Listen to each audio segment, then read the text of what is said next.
dokter paru saya bilang udah dites mantuk segala macam TBC semuanya negatif, tapi saya batuknya nggak selesai. Akhirnya saya menyerah juga sama suami saya beli. Waktu itu saya beli memang hidrogennya masih versi 1, tapi impactnya seminggu batuk saya berhenti. Lalu kesininya setelah saya mencoba, saya percaya, saya baca literasi detail segala macam. Saya punya background juga kolesterol tinggi. Setiap tahun itu kolesterol saya selalu merah.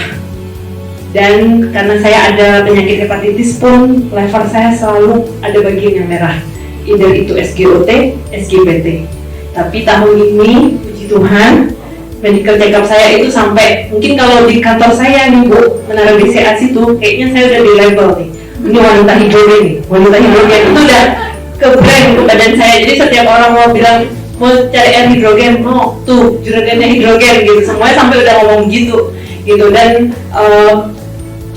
mereka waktu saya medical check up, begitu saya ambil hasil, itu semua kantor saya tuh, staff saya sampai anak-anak buah saya tuh bilang, mana buktiin hidrogen itu. Jadi begitu hasil darah itu yang ambil bukan saya.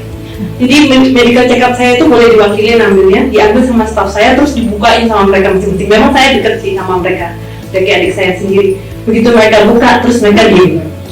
Jadi dari saya punya tim itu ada sekitar 60 orang medical check up dengan not fit, cuman saya.